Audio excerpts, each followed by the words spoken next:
জমি বিবাদকে কেন্দ্র করে ছোট ভাইয়ের স্ত্রীকে দা দিয়ে হামলার অভিযোগ উঠল এক ভাসুরের বিরুদ্ধে। শনিবার এই ঘটনা উত্তর ত্রিপুরার পানিসাগর জলাবাসা বড়বাড়ি এলাকায়।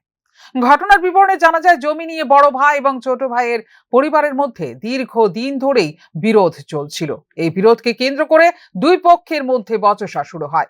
অভিযোগ, বচসার এক পর্যায়ে ভাসুর দা নিয়ে আঘাত করেন ছোট ভাইয়ের স্ত্রীর ওপর। দায়ের আঘাতে ছোট ভাইয়ের স্ত্রী মাথায় প্রচন্ড আঘাত পান। আগেও কয়েকবার এই ধরনের হামলা হয়েছে বলে নির্যাতিতা মহিলার অভিযোগ। পরবর্তীকালে নির্যাতিতাকে হাসপাতালে ভর্তি করা হয়।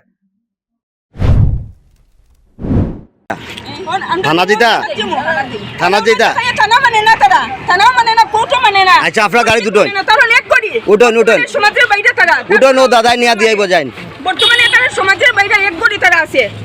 আমরা আত্মীয় স্বজন, মা বাবা, ভাই বোন সবাই ফিটায় কেস দেয়, যে আয় কেস দেয়। আজকেও আমার বর্দি রে সকালে চা খাইয়া বর্দি বাড়িতে বর্দি আলো সব জায়গায় সেগুলো লাগেছে ফিটা বর্দি রে। উঠুন, আপনি উঠুন।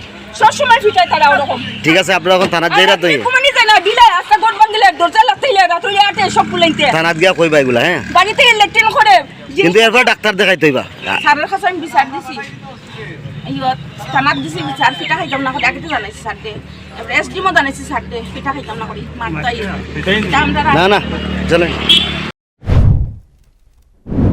এই বিষয়ে পরবর্তীকালে পানিসাগর থানায় গিয়ে লিখিত অভিযোগ দায়ের করে নির্যাতিতার পরিবার। পুলিশ অভিযোগের ভিত্তিতে তদন্ত শুরু করেছে। Bureau report, news now.